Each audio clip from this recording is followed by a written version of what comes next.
and welcome back to the PetroNerds podcast. My name is Trisha Curtis. I am the CEO of PetroNerds. This is episode 72 of the PetroNerds podcast. And like all the other podcasts, which I say, this is a truly special treat. This is part one of State of Reality. This is a direct response on the State of the Union address by Joe Biden. And so this podcast is a part one of a doubleheader. This is a lecture and presentation that I gave to the Denver Petroleum Club last week on February 9th, 2023 at Ovintiv's office downtown Denver, Colorado. It was super fun. I had a completely packed audience, a very, very engaged audience, and some great Q&A afterwards. But this first half, I want to keep it a little shorter and digestible, so we're keeping things under 40 minutes. And this first half is on everything on what the State of the Union said, what Joe Biden said, some of the ridiculous stuff on us needing oil and gas for just a decade, and then with regards to what's actually going on within oil and gas production, the public-private operators split the massive production in natural gas that we're seeing in the U.S. and all the U.S. shale dynamics. So that is part one. I also have a pretty lengthy intro, sort of looking at the whole, U.S. and global economy, what's going on with China, etc. And then part two will drop next week. Will also be around 40 minutes, and we'll cover everything from inflation and housing and the U.S. economy and the global economy and what's going on with this sort of energy transition ESG space. So fresh, hot off the press, completely up to date. I think you guys are really going to enjoy it. But with that being said, that was February 9th. That was last Thursday. Today is February 15th, 2023. It is Wednesday. We had a slightly higher than expected crude oil inventory report. So we had a little depression on oil prices. We're looking at 78.80 for WTI, 85.55 for Brent, and 246 for Henry Hub. Henry Hub still getting absolutely smashed, and 17.16 for Dutch TTF. Now, several things are going on in the global in the oil market. If you're watching the stock market and feel like you're getting whiplash and completely whipsawed every day, you are definitely not the only one. That is happening to a lot of us because the stock market doesn't know what it's going to do with the Fed. We had an inflation read that came out yesterday, hotter than expected. Now, it had come down only 0.1%, a smidgen from the month prior. And that is a big problem for the Federal Reserve because, as I've talked lengthily in podcasts, as I talk about in this podcast, is the Fed has a really hard job ahead of it. And that is that shelter costs and many aspects of inflation, including services, are still going up.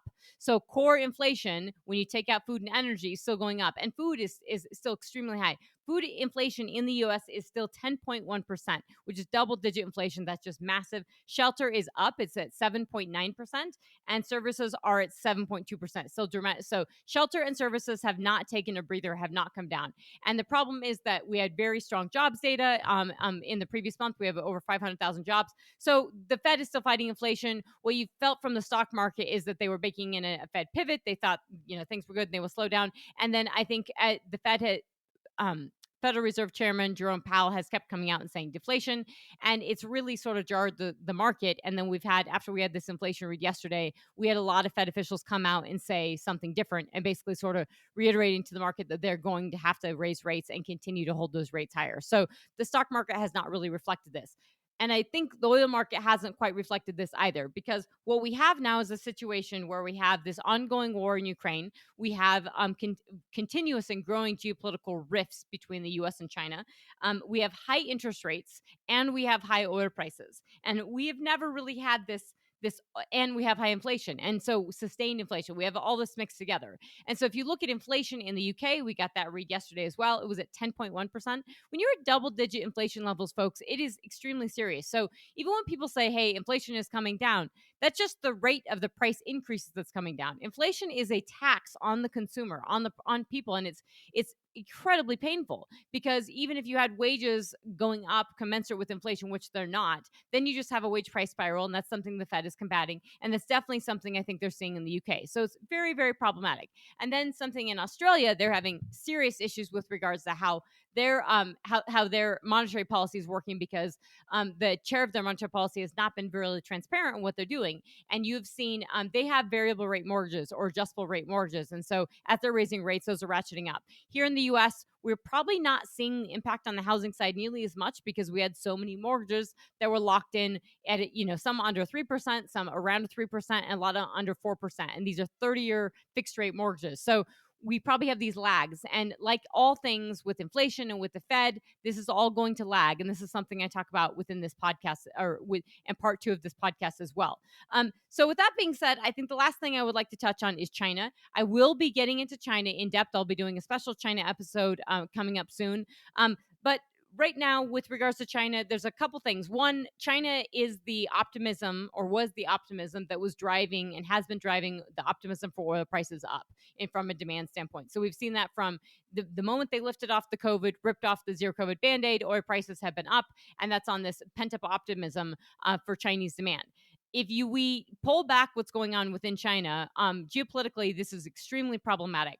The balloon saga that's going on, the fact that we did have balloons over the U.S., the first one was definitely not a weather balloon, but let's just pretend it was. Even if it was a weather balloon, you can collect quite a bit of data from weather balloons. And the fact that it's been revealed that China has a much more significant balloon program is very revealing in terms of the intel that they're gathering, how they're gathering the intel. The balloon that was actually over Montana was gathering communications intel and probably targeting communications intel from our military. So there is significant military ramifications for this. But now they're claiming that we have a bunch of balloons over them that have flown over Tibet and Xinjiang. Xinjiang is the area with human rights abuses and forced labor and all kinds of atrocities there. So of course they would say that there's no validation to that. But Taiwan has revealed that they also have they've had balloons, Chinese balloons over them. So lots of serious ramifications for this. I think this is a little bit more serious than the market sort of letting on. And it does flow into the sort of optimism. If you're betting on China right now as this sort of optimistic bet that a lot of folks in the stock market are, I think you have to be very cautious that this is sort of flowing into how people in China are feeling about the economy. So yes, people are out from zero COVID. They are spending, they're going out to eat, but there's talk about folks trading down as though they're not buying the highest end stuff and they're trading down a little bit. And the housing market, we haven't solved the housing crisis or housing market issues within China. So that's still weighing on the economy. And so you have a lot of folks just reluctant to buy those big ticket items like a house. So all that's very serious and something to be thought about in the backdrop of this. And the inflation picture in the U.S. in the UK, if China is reopening significantly and rebounding, you are going to see inflation, continue to see inflation. And lastly, I would just say, we have to remember that oil prices hanging in there, being elevated, $85 Brent, that's inflationary. And the only thing that has really come down from an inflation standpoint from the UK, when you break out the data, is energy prices. And the only thing that came down, one of the few items that came down that's helped pulling down inflation in the US is also energy prices. So keep that in mind. And with that, I really hope you guys enjoy this podcast. This is part 1, State of Reality, my take on the State of the Union from the Biden administration and everything US shale. The next part 2 will drop next week. Hope you guys enjoy it. Talk to you soon, folks. Bye. I'm going to jump right in. And so I was given 45 minutes, which is just not enough time, if you know me at all, that it's just not enough time to cram everything going on in the world. And I would love to. I did delete some slides, not as many as I should have, but I did delete a few of them so we could get through the world in 45 minutes. But I titled this The State of Reality because I did watch the State of the Union. So this is sort of a pun and a response on that. And the only reason for that is that, most people who know what I do, I don't pull punches, and I wouldn't pull punches on previous administrations, but I'm certainly not going to on this one. And the State of the Union was a pretty optimistic, upbeat, resilient, the U.S. economy is doing well, inflation is coming down, and that's just not really entirely the case. And certainly with regards to oil and gas, it was not positive, especially if you're a publicly traded company and you're buying back stock, which almost everybody is. So, major takeaways for this presentation. We are going to start with oil and gas prices and just a quick snapshot and overview of what the heck is going on with oil prices and gas prices.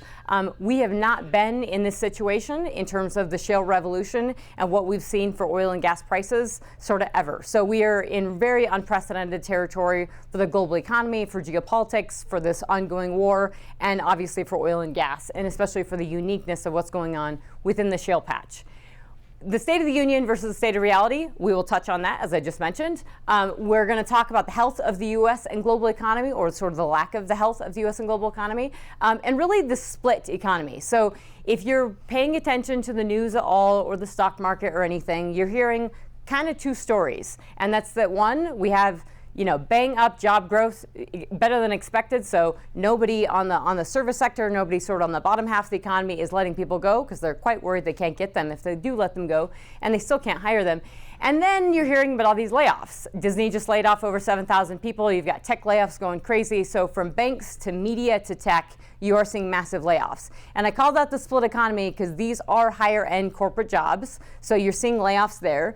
And the next shoe to drop on that is construction. Nobody wants to talk about that because that's a little scary. But all this is happening in the midst of pretty sticky inflation. And that's where, Jamie Dimon and his comments on inflation, the market is sort of all over the map right now because one day everybody thinks the Fed is being dovish. Jerome Powell did sound a little dovish. He mentioned deflation about 12 times in his talk. He mentioned it again this week. The problem is that he said that a lot, and then all these Fed guys had to come back out and say, hey, wait a second, we're probably going to have to keep raising rates above 5% and hold it there. And then you had Jamie Dimon basically say the same thing. He's been saying this. I like him for a number of reasons, but I'll get into that later. War, we are a year on in this war. And I can tell you that working with governments, working with clients, working with businesses, there was hardly anyone who really believed that Putin was going to go to war with Ukraine.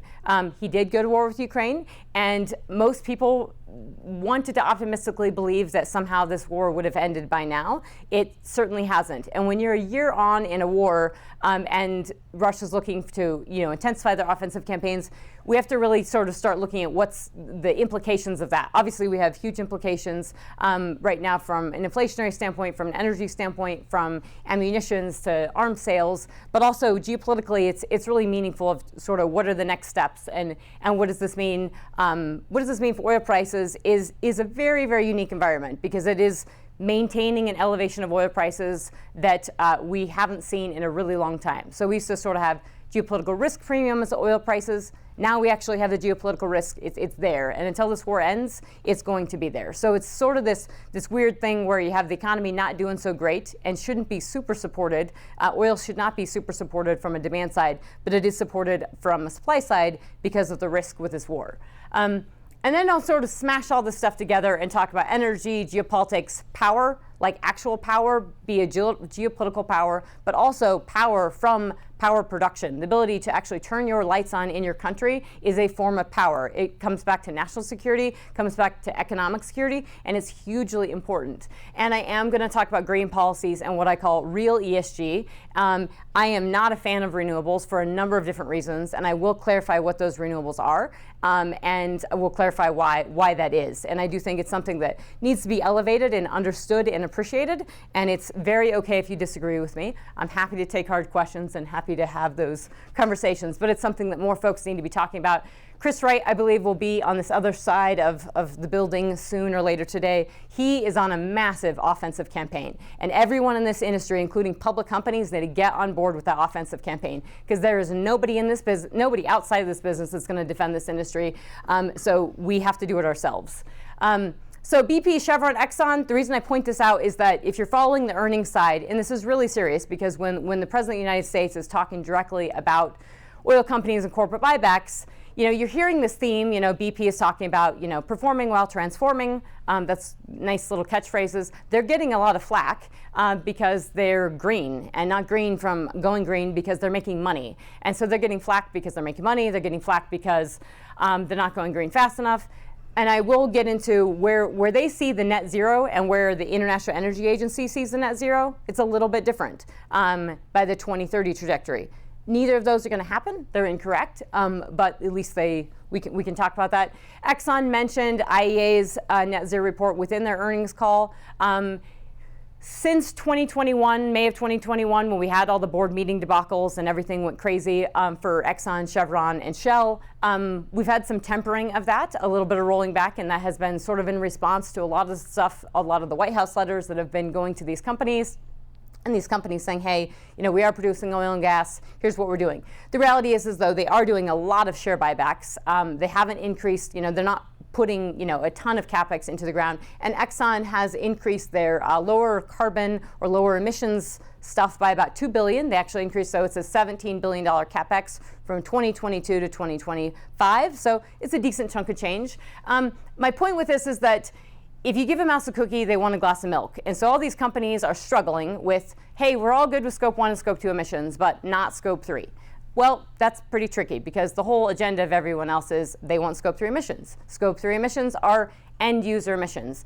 They will it doesn't work. It would massively distort how we're buying and selling crude oil. It would massively distort markets, and it would be a mess. But that's the problem. So all these companies say this stuff, and they say, but hey, wait on Scope 3. And then you can't have your cake and eat it too. So you cannot be talking about IEA net zero emissions and everybody jumping on the net zero bandwagon and then not. We must not understand what net zero is, because net zero, according to the IEA and BP, is no more crude oil very, very soon. And it's not saying, hey, rah crude oil, I'm in the business. It's that it isn't realistic and it's not happening. And so we have to understand this stuff because this has massive massive implications, not just for US policymakers, but for global policymakers, for geopolitics, for power, and for security overall.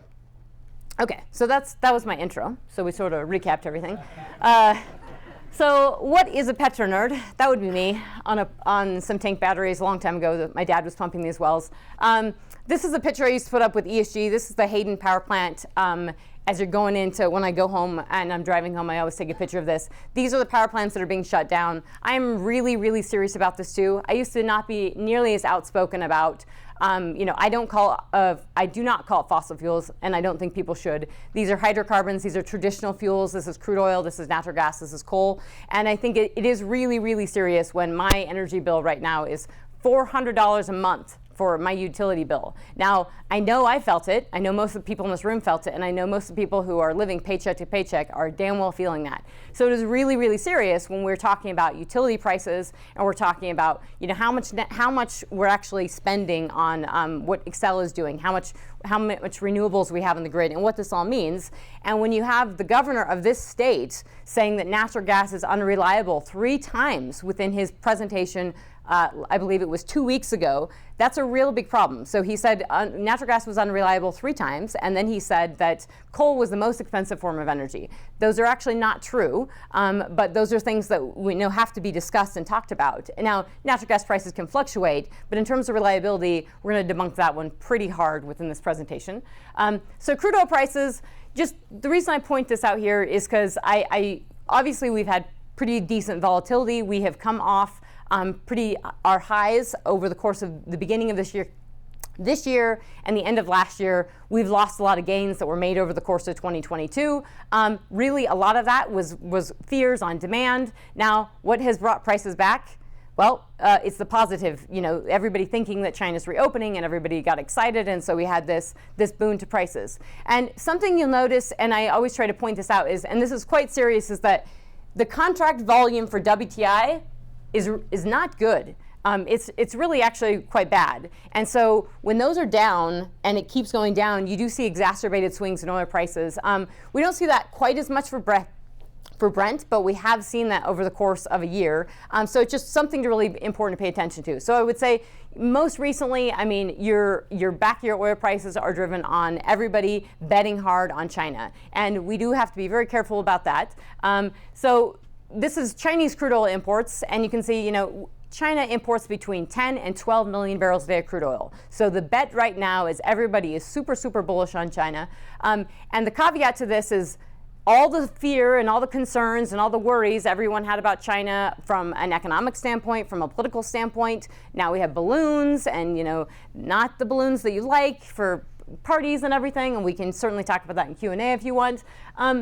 Nothing has changed from the Chinese government standpoint, other than they ripped the Band-Aid off of zero COVID and they're opening. They sort of had to. This is very characteristic of Chinese policymaking. It is pretty messy, and it just sort of, you rip the Band-Aid off and you go with it. So be careful with this, not saying that it's not supportive of crude oil prices, and it is, but to the extent to which their economy has a lot of fragilities, and the global economy has a lot of fragilities as well.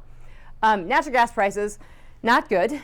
So absolutely being pummeled. And I'm supportive of lower natural gas prices for the health of the consumer. And $10 an MCF is very damning to the U.S. economy and damning to the U.S. consumer and the global consumer. But these prices are that swing is really hard to take.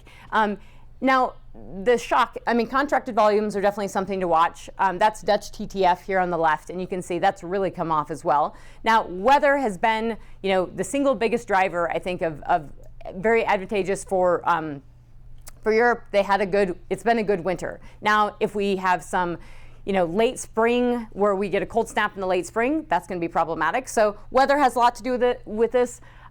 Storage, and obviously storage comes back to production. So we're up on this high end of the storage, that's your 5-year averages on either side. And so when you near the upper end, you hit prices. I'm going to come back to nat gas in a second. Can I ask you a quick question? Yep. Why are traded volumes down across crude oil and nat gas? Is there a reason for that from an investor perspective? Yeah, so the traded volumes for crude oil and everything are just down partly from the whole let's divest out of oil and gas. A lot of folks got burned in the past several years. COVID was crazy. You had negative oil prices. Lots and lots of folks, traders getting burned. Now you have algorithmic trading. It just entities and banks and folks and getting out of the space. So a lot of that. Okay, so we're going to talk about the State of the Union. If you didn't watch it, I wrote this down. It's a little messy because I had to listen. I tried to put this into words from exactly what Joe Biden said, and he went off script, and so that it got a little garbled. But I'm going to read it because this is important. Have you noticed? Big Oil just reported its profits. And there's applause and talk and all that stuff, and it's funny. Record profits. Last year, they made $200 billion in the midst of a global energy crisis. Apparently, this is I feel like I'm impersonating Joe Biden perfectly. I think it's outrageous. Why? They invested too little of that profit to increase domestic production. Now, somebody who is definitely going to make fun of me for this and say this is a super raw oil and gas moment because I'm doing this. But this is almost incredible. And when I talk to a couple of the companies, quote, they say, we're afraid you are going to shut down all of the oil wells and all the oil refineries anyway, so why should we invest in them? I said, we're going to need all of that oil for at least another decade. And then there's interruption and people talking, and he's getting booed by the other side. And he says, oh, and beyond that, we're going to need it. Then he just says production.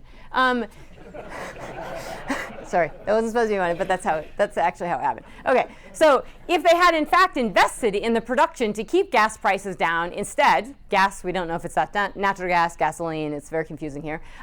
They used record profits to buy back their own stock, rewarding their CEOs and shareholders. Corporations ought to do the right thing. That's why I propose we quadruple the tax on corporate buybacks and encourage long-term investments. They'll still make considerable profit. That's a very, very big implications for that. Now, will that happen? We have a split Congress. That's harder. But quadrupling personally, and for a long time, I've always been critical of corporate buybacks in terms of, is this the best way to spend all of your money? Not necessarily. At $75 to $100 oil, we should be putting the drill bit back in the ground and corporate buybacks. And the amount of corporate buybacks that we see are definitely it's what the industry sees is what we should be doing. Well, I remember a time when folks in this city, there were companies that were doing corporate buybacks and they were using debt to buy back those shares. That was not necessarily a smart move. So we do have to be careful of just jumping on the bandwagon and doing all these corporate buybacks.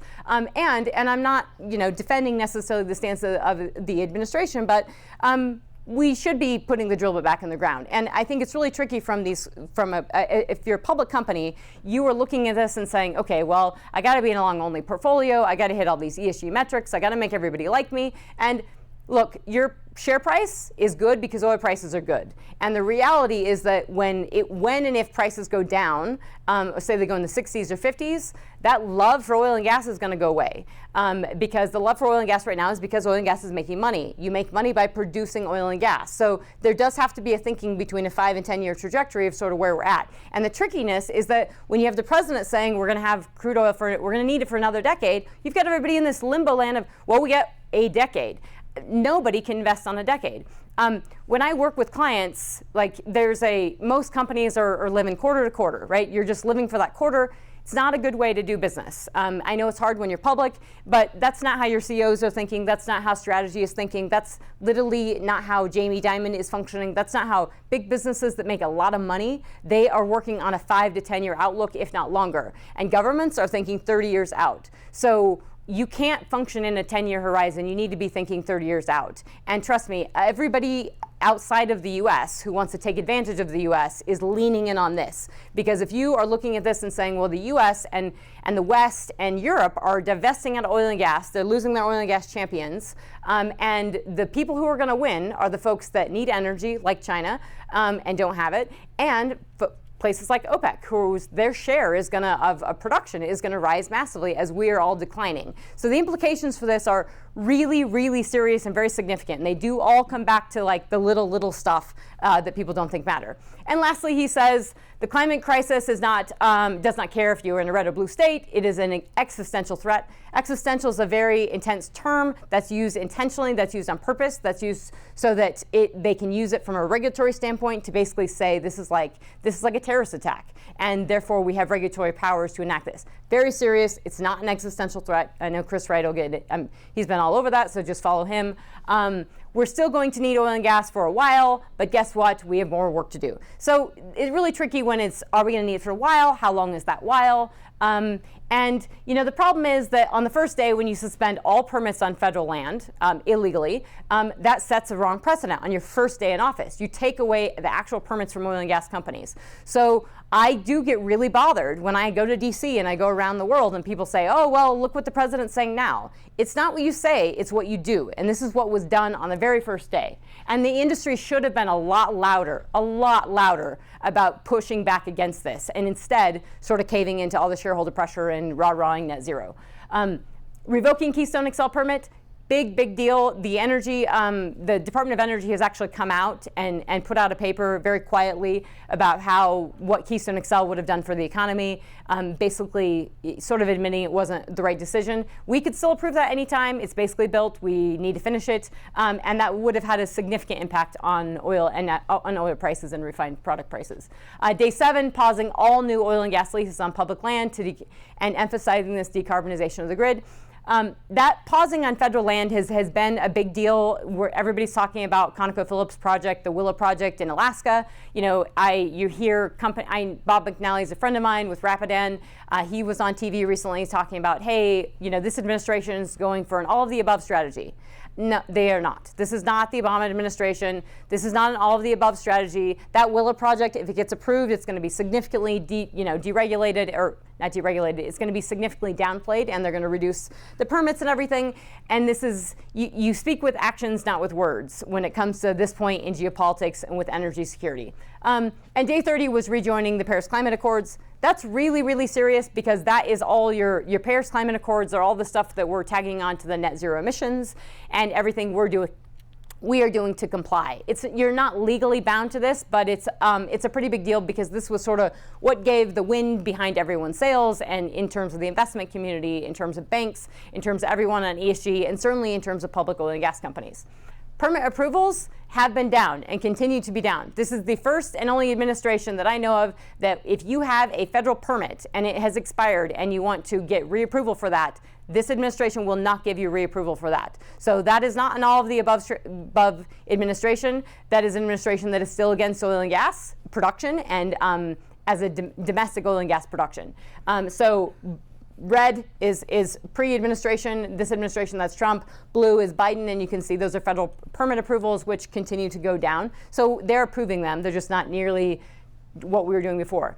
The U.S. Strategic Petroleum Reserve, also used as a massive piggy bank and used to sort of curb oil prices, did not work as effectively as planned. Now, it certainly dented crude oil prices to a degree, but could have been approving Keystone XL, doing this and a few other things, maybe propping up refineries would have been a big deal.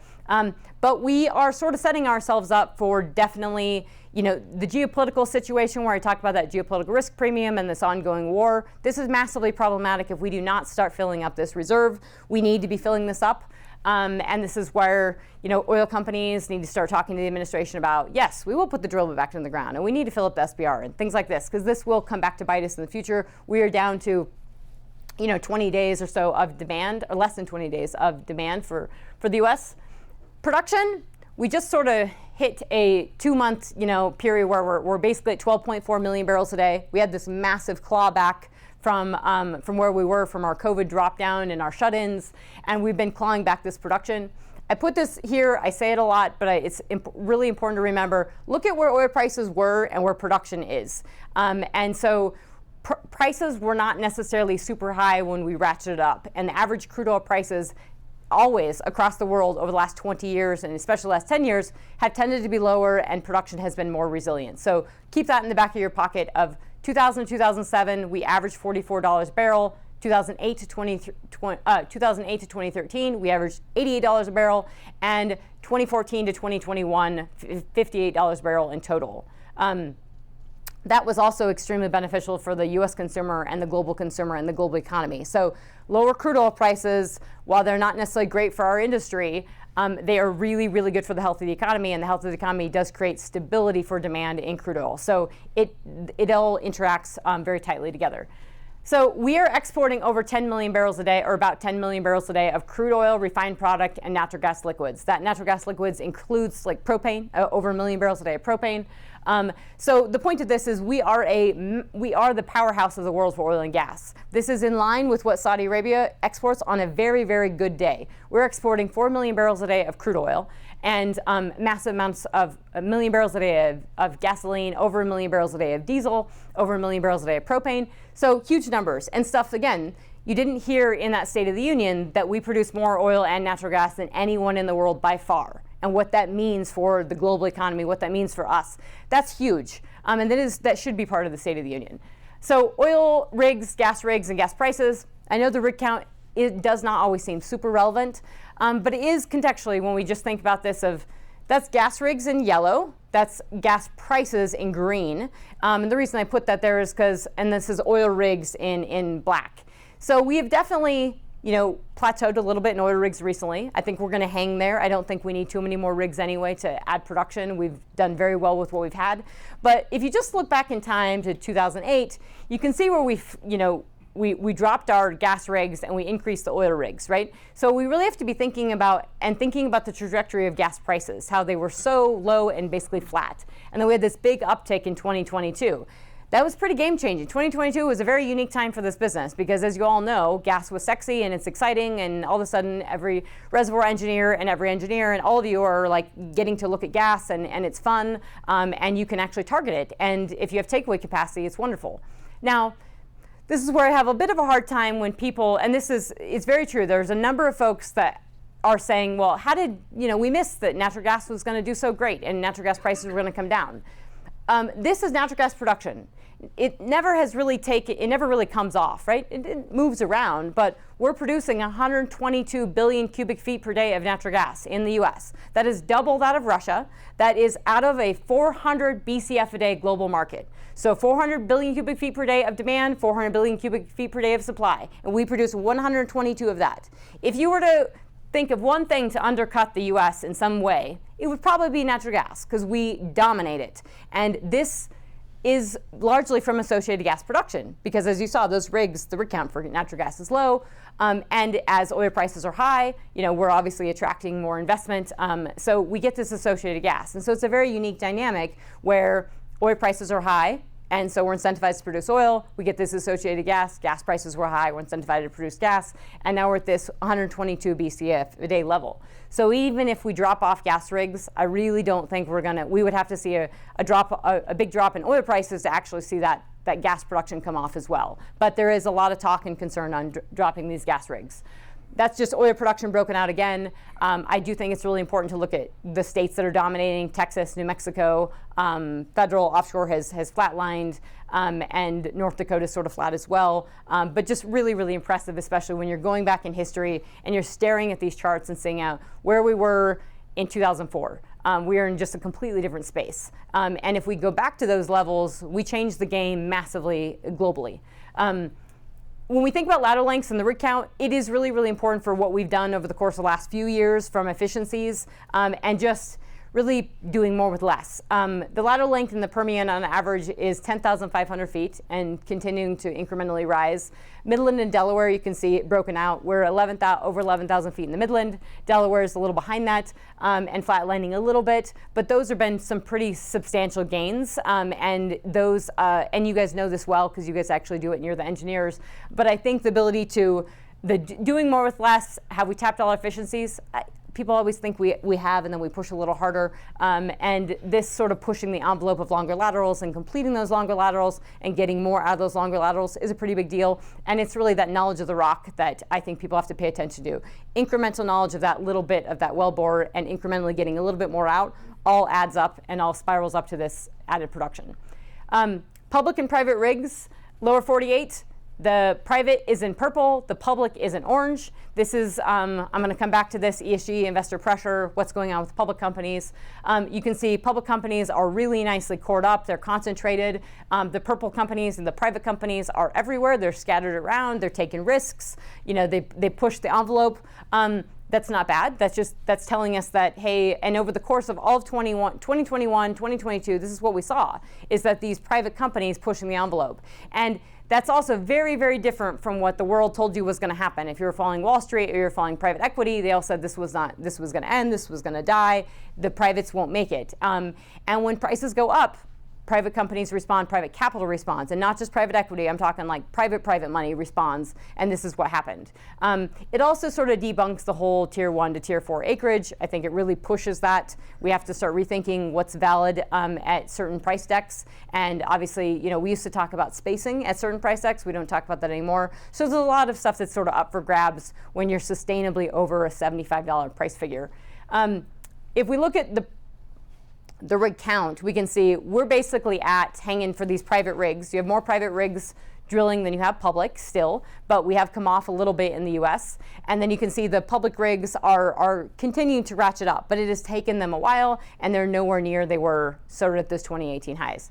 In the Permian, we just saw this split in sort of September, and this is a response to prices where now you have more public rigs than you have private, but you were sort of neck and neck before. And you have more private rigs, though, running than you did at the high in 2018 in the Permian. That is something nobody thought would happen. And that is why this industry, you have to pay attention to this stuff really, really close and get down on a really granular level on individual operator behavior, because it's what moves the needle. And it's what people miss as they get, if they in New York and they're analyzing this, if they're in Europe or if they're in Saudi Arabia, they miss all this stuff. This is not a one-to-one ratio, but you can just see this is Permian public and private rig count with oil prices, and you can see that obviously the privates do respond to oil prices, and we can see the split and the slowness of sort of the publics to come back regardless of price. This is just the DUCs, so private and public. Again, just look at the map of these are drilled but uncompleted wells. We don't have to spend time arguing what a DUC is. These are wells that are have been poked into the ground. Somebody has drilled this. It is waiting on completion or some stage of completion, but the intent is there, right? A drill bit has come in, has poked this hole in the ground and drilled it, and you can see just where the privates have drilled and how far and around that is extensive and it's massive, and it tells us a lot of the ability for these privates to take on risk, and also the environment that we're in is that the risk is they're not just taking on risk because it's willy-nilly and they don't need a return. They absolutely need a return, and they are getting returns. They're just not getting the same returns that public companies are at, which have much more stringent returns now with everything going on from an investor pressure standpoint. So I call this a money chart because I've combined a bunch of things into one slide. So this is your monthly, this is your completions and your rig count. That's public and private. This is all of the US, all well completions. So a little bit more valid than rig count, a little bit more valid than the frac side because these are the wells being drilled and completed and brought into production. And that's private in purple, public in orange. Those are stacked up wells. And then the rig count, corresponding rig count to each is those purple and orange lines and WTI. And so you can see we have not come back in the US to our completion levels that we were at. We have not brought on as many wells as we were bringing on pre-COVID. We just have not come back to those highs. If we break this out, and this is really where you can see this ESG and this investor pressure. And I say this a lot because investor pressure, there's a lot going on with investor pressure. That came from, obviously, in the shale patch, we did burn a lot of money. Lots of money was spent poorly. And then you've had, a series of everything happening from COVID and the drop in oil prices and negative oil prices to all this investor pressure, all this ESG push. And that has really materialized in public companies just being slower on the upstart to actually bring rigs back online, bring wells back online, and just slower in general, and not adding a lot to production. And so you can see that split of the privates just were off to the races, responding to oil prices, and the publics were slower. And that is meaningful. It is meaningful in the context of when we have an energy crisis and we do have very high prices. That is truly, the ESG crisis is when people cannot pay their utility bills. So we do have to really rethink this. And I know as a public company, everyone has to, you're being stewards of your capital, and you don't just want to add production and drop prices, but putting billions into CapEx and lower carbon also is lower BTU, is lower energy, and those are considerations that have to be made. That's your horizontal well completions for the Permian. So we are back to where we were. We're even a little bit, in some months we've been a little bit higher. That breakout is the privates have just crushed it. They've just added wells left, right, and center, absolutely responding to prices. Publics are coming back, not quite where they were, but you can see the privates have offset that. And this talk about production is, I always hear from, and whether it's earnings calls or whether it's operators or analysts talk about, well, who's holding the production? And by and large, certainly big public companies are moving the needle on production.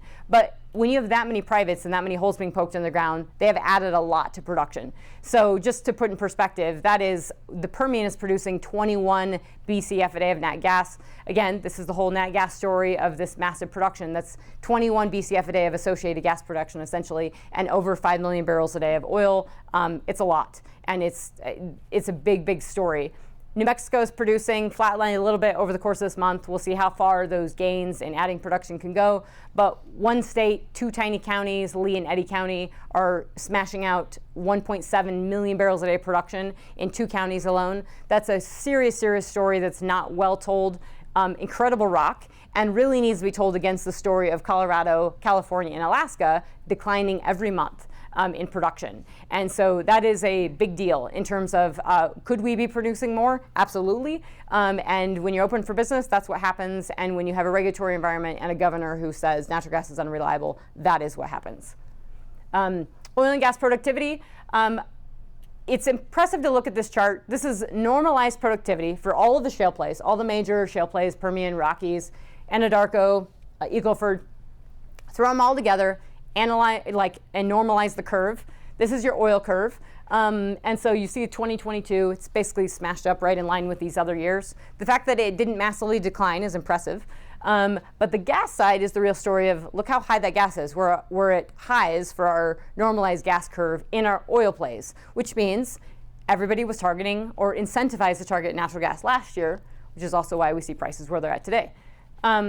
Normalized productivity for the Permian, that's Delaware on top, that's Midland on bottom.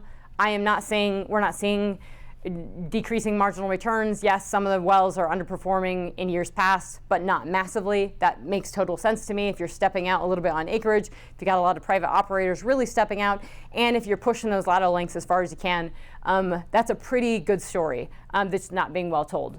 The Rockies, the reason we have not seen activity come back in the Rockies is because the Rockies was dominated by public companies, and public companies didn't come back. So this is the story of the Rockies, of your publics and privates, and you can see the breakout is the privates have come back and the publics have not, and that's the reality.